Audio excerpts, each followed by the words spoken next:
Greetings, ladies and gentlemen, from Papa Chum's Music and Rarities. And today we'll be discussing some albums that we got on our last record haul. And today I have with me Jonathan Ford. What's up? Because he always goes with me on these record hauls because we make a good team. We're efficient. We went on a record haul probably 2 weeks ago. Yeah. Mm-hmm. And along with some of the records that we got from that we're going to have used records in the store, we're also going to talk about a couple of the new ones that we've had here in the store as well. Mm-hmm. And this is kind of our first venture into YouTube, and we'll be coming at you with some more content like album reviews and just other creative things that we don't really have an audience for on Facebook. So, yeah. Also, if you're here watching this on YouTube, make sure to hit the like button at the bottom. Make sure to hit the subscribe button at the bottom to help us out with views as we're beginning our venture into the YouTube waters. We've been doing videos over on Facebook for instruments that we have here in the store for a while, but we've decided we want to expand and do YouTube videos as well. So make sure to like the video and subscribe so you can keep up with what we're doing. Word. My first pick in our record haul for today is Def Leppard's Pyromania, because it is just a fantastic album. I mean, you got Rock Till You Drop, you got Photograph, you got Foolin', Rock of Ages. I mean, those are all great songs, and this was the last Def Leppard album to feature Rick Allen's left arm. So that's something else I think is really interesting about that one is that one and High and Dry in particular are like two albums where you can really tell that like Def Leppard and Iron Maiden were kind of cut from the same cloth as far as what they grew up with and the scene that they started in. There's a lot of songs on that album that still have that kind of triplet feel in the rhythm, and some of them that still have that kind of Dave Murray guitar tone in them. And so it's really cool to listen to that one as some kind of bridge in between that more traditional new wave of British heavy metal sound and then going into kind of the pop British heavy metal thing that they did with Hysteria. Well, the thing about it is they were kind of first classified as like new wave of British heavy metal when they came out. Yeah, like first the debut and High and this, Dry. you're right, this very much is, a transitional album. And it's a good album because I feel like it's a healthy blend of both, but I do not favorite Def Leppard album because of that, personally. Yeah, it's between that and High and Dry with me. I don't like Hysteria at all, but that's another argument. My second album, or do you want to do your first album? Yeah, I'll just go ahead do your first album. Yeah. I've got from the haul that we did, Voices by Hall & Oates. Hall & Oates have a lot of great hits that are scattered along several studio albums, but this one actually has 3 of them on it, and so for my blood, it's probably actually their best studio album. This one has Your Kiss Is On My List, You've Lost That Lovin' Feelin', and You're Which Making is a My cover. Yeah, and You're Making My Dreams Come True on it. We also got their H2O album in the record haul as well, which I believe Daniel said featured Maneater. Yeah, I think that's the one that's on that. Yeah, they've got a lot of albums where it's like 1 or 2 hits on the album, but this one probably has like 3 of their most renowned songs on it, and for my blood, because of that, it's probably their best. And also, I checked it out, it's got lyrics on the sleeve, which is always a cool feature to have that on the inner sleeve of them, I think. One thing I'd like to mention about that particular album is their cover of You Lost That Loving Feeling is fantastic. Oh, it's great. I think. And I'm for the most part, I don't like covers that a lot of people do, but that one's really good, and they do something different with it. And I love their vocal harmonies in general because they both were just great singers, are great singers. Are the Righteous Brothers who did that originally, or is that also a cover? No, it's their song? It's their song. Yeah. My second pick is Black Sabbath, Sabotage. What's going on that one? Well, you got like Megalomania, which I think is really good. You got Super Czar, Am I Going Insane? That's a good one. Hole in the Sky is really cool too. I mean, I just love this album, and I used to not, and then I got into it this summer, and I started listening to it quite a bit. Most of what I would listen to of Sabbath was like the first album to like Sabbath Bloody Sabbath. And then I just kind of wrote off Sabotage, but then I started listening to it, and this is became one of my favorite albums. This one and Masters of Reality. I think Sabotage is the last one It's where the like last they're good. still great. Oh yeah. And It's- like I feel like it's because killer. of that, a lot of people might write it off because it's starting to transition into the last few bad albums with Ozzy Yeah. there. But it really does still hold up. Mhm. And something else that's interesting about that one is at that point in their career, they had started doing the dropped tunings. Like for the first few Mhm. albums, they were still in, like E or E flat, but by that point they were getting into like C and drop C tunings. And so like you can really tell on that album and some of the other later ones where they are getting into that sound that became big 30, 40 years later with all of the stoner metal bands that we've got going on right now. What's the drummer's name again? Oh gosh, Bill Ward. Bill Ward, yeah. The thing that always cracks me up about this cover is he's wearing like these tight red spandex pants. I don't know if you can see that. And on the back, of course, it's got like the back side, and you can see his underwear through the spandex. I've never noticed that. But it's an interesting wardrobe because like you got like Geezer and Tony just kind of dressed like typical 70s guys. And What's then going on Ozzy's jacket? I don't know. Ozzy is wearing like a kimono or something like that, and then he's wearing like platform heels. And then Bill Ward is just wearing a leather jacket with no shirt under it, and then those spandex. So it's kind of funny cover, but yeah. Okay. Next, I've got the Eagles with Hotel California. Really sentimental to me because the Eagles are my old man's favorite band. And so because of that, the Eagles are a band that I really cut my teeth on as I was growing into having musical taste and being aware of all that is popular music and everything. Everything that there is to be said about this album's already been said. You've got Hotel California, and you've got New Kid in Town and Life in the Fast Lane on the A side. And then you've got Victim of Love, which is a really underrated Eagles track, I feel like, on the B side. Cool sleeve of like the songs and the songwriters on them. And then Hotel California on that side. And then, get that back in there. And then you've also got a gatefold on this one, even though it's just a single LP with like the band hanging out and I guess what would presumably be Hotel California. All of them trying to look cool and everything, as cool as they can look. It's like the best gratuitous use of phasers and all that stuff. And Life in the Fast Yeah. Lane, I love it. It's so overdone. Great album, classic album. Hotel California is one of the best songs ever. There's other great songs on here. There's nothing really else that needs to be said about it. That's a great album. Indeed. My next pick is Queen, A Night at the Opera, and this is one of my favorite bands of all time. Probably my favorite rock and roll band of all time, just because musically they were so interesting. And it is also a gatefold. Nice. Is that lyrics on the inside? It's lyrics. All Nice. the That's lyrics. nice. Of course, you got Bohemian Rhapsody, which is one of the best songs of all time. I just love it. I mean, there's other songs. I mean, not as much like hits, I guess, but I like the songs. But I'm a big Queen fan. But you got "You're My Best Friend" on here. That's on there, and "God Save the Queen" is on there, and that's a good one. And "Death on Two Legs," I really like that one too. But the thing about Queen, I'm going to mention this since he kind of got all sentimental for a sec. This is my mom's favorite band, and she got me into listening to Queen when I was a little kid. Because that's, like I said, one of her favorite bands of all time. And I remember her buying like this big, the platinum Queen greatest The hits. greatest, like the 3-disc thing. Yeah. And she's like, "Oh, this was my favorite band growing up," and that introduced me to Queen, and I still love them. That's one band I've loved since I was just a child, and I never grew out of it because they're the greatest rock band of all time.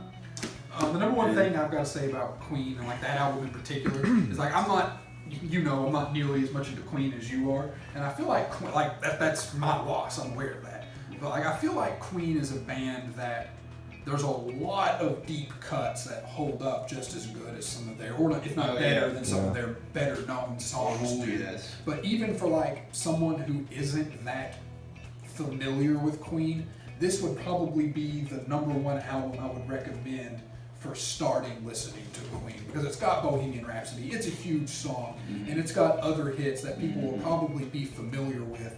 For it to be an album that could really jumpstart someone into listening to it. I've always loved the album cover too. It's dope. Yeah, It's it's great. pretty early on for something so like subdued like that. You know, it's like now you see a lot of records that are just like the new Chris Stapleton one. It's just his face. You know, it's like a lot of people are kind of going that way. There's a certain beauty to the minimalism of it. Yeah. Yeah. I mean, and another album as far as introducing Queen, if you know someone who hasn't, listened to them, I would say The Game. That's probably another good album. To me, that's my favorite album all around. I mean, it doesn't have my favorite song on it, but it's one of the most cohesive albums, and it's just. Are you gonna go ahead and talk about that? You go ahead. Okay. Sorry. So, lastly, from the Hall from a few weeks ago, I've got Creedence Clearwater Revival's Bayou Country. Bayou Country features some of their bigger songs, Born on the Bayou, their version of Good Golly Miss Molly, and Proud Mary's on this album as well. But similar to A Night at the Opera, it's got several of their deep cuts that are just as good as those songs as well. Creedence Clearwater Revival has always been what I've considered the best band in the world for like 5 years. And so they've got 5 or 6 studio albums they put out in such a small span of time. They're all just so stinking good, and then they decided to hate each other. And this is just a perfect example of how tight that band was and how underrated of a lead guitar player that John Fogerty is. Well, I feel like he kind of was the band. I mean, he was, but like, I mean, I feel Yeah, like I mean, when people look back on Creedence, they think of John Fogerty the singer, not John Fogerty the guitar player. he played other things too. When you look at the credits of their albums, and he wrote all the songs. Just an incredible musician, and this is just a perfect display of that. I think that part of that is because it's just like he always served the song really well whenever he played anything. It's like he was a really underrated guitar player because it's like he was never too flashy. He'd always just work for the song. There's a beauty in the middle. Yeah, so it kind of is one of those groups where it's like he does do a lot more than you realize, but you only like outwardly realize that it's just his. Yeah, and he had some good solo stuff too. Yeah, it's so subtle and everything, but like when you pay attention to it, it's hard to notice a lot of like the lead stuff he's doing because it is so subtle. But when you do decide to make an effort to pay attention to that, it's just so smooth, and like you said, Levi just fits in so good. Yeah. It definitely serves the song. One of the first actually guitar solos that I learned was the guitar solo for Born on the Bayou. Yeah. That's kind of cool. But yeah. So my next album, and probably the best album we've mentioned so far, is the Dirty Dancing soundtrack. I mean, do I even have to say anything? I mean, I had the time of my life. That's so great. Oh, out you. I mean, that's a really great theme song for a movie. Yeah, it is.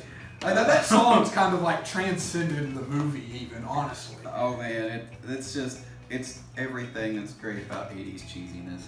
That's the movie, the soundtrack. Yeah. Check. You got Hungry Eyes. Hungry Eyes. That's almost as good. Yeah. Great. You got Be My Baby by the Ronettes, which I actually really do like that song. That's the one. Yeah.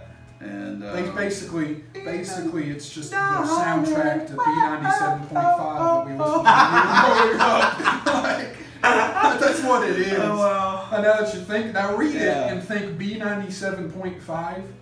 That's every single song that you ever heard on B97.5 on that album. I'm surprised though. I'm surprised You Lost That Love and Feeling isn't on here. It should be. It should be, yeah. It would fit. And isn't Unchained Melody in there too? I'm thinking they really got down to some Righteous Brothers in that movie. I mean, heck, Bill Medley's the one who sings on I've Had the Time of My Life.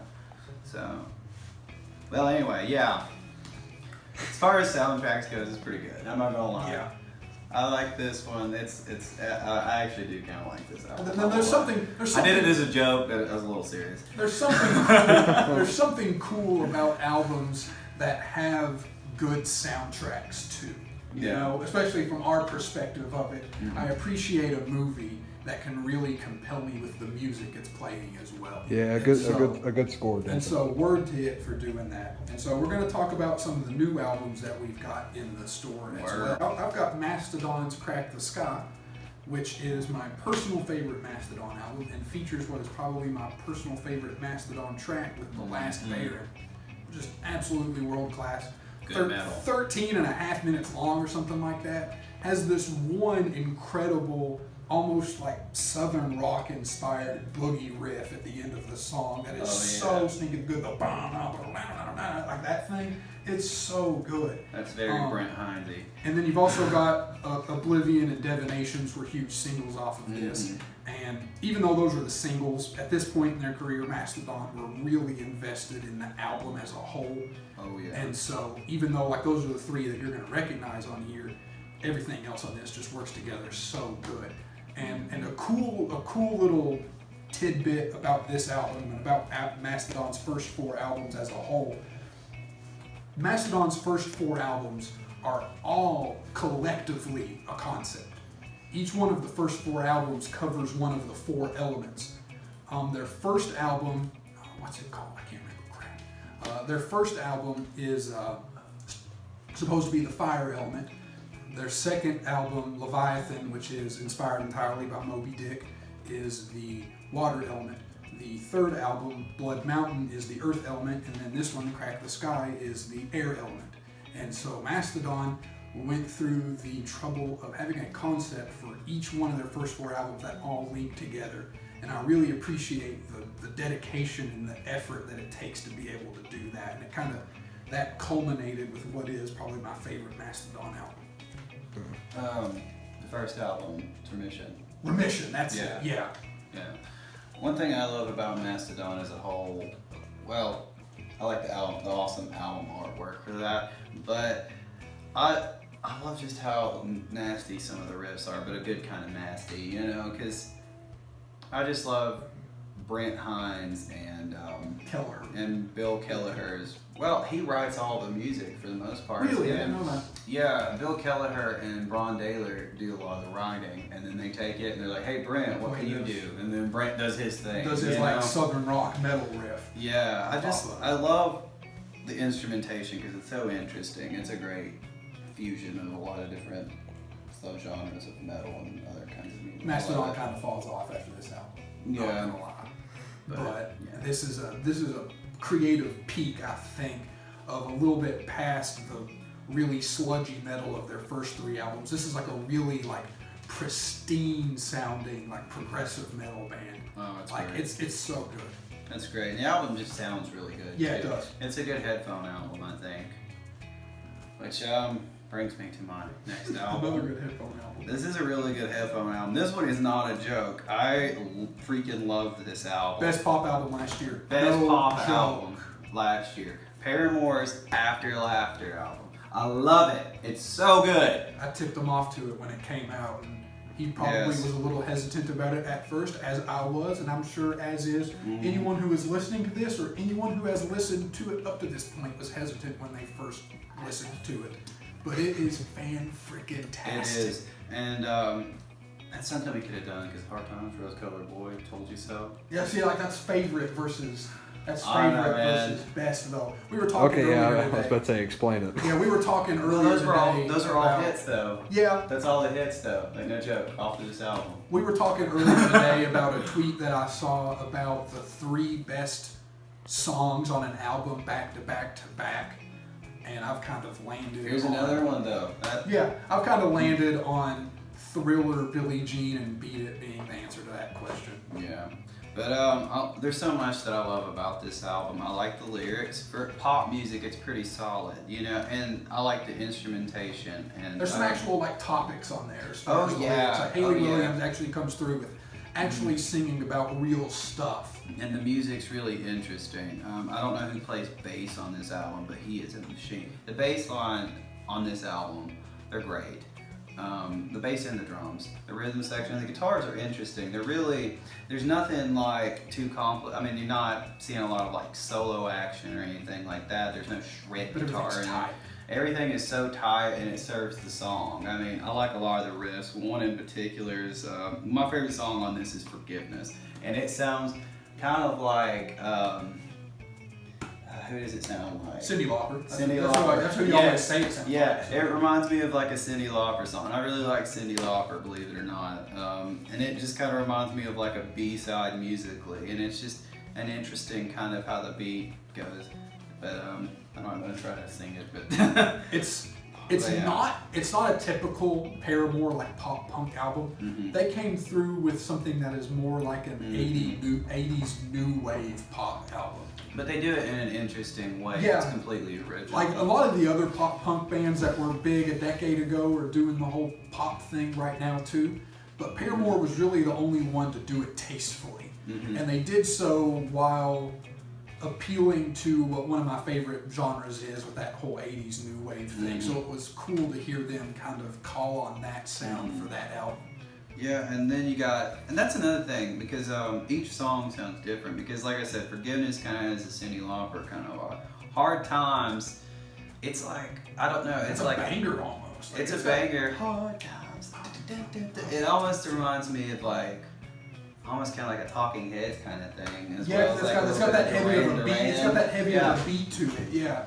And If it's you, got- you think Talking Heads and you think about how heavy like some of the Yeah, rhythms you were in can- their songs. Yeah, it's like you hear a lot of that, a lot of different elements because you can hear some like Talking Heads in there. I feel like you can hear like Duran Duran and Mhm. a lot of interesting stuff. And like I said, the bass lines on this album Was it fantastic. the bass player who is the brother of the drummer? I know the bass player is some new guy. So the guitar player's the drummer, the brother of the drummer.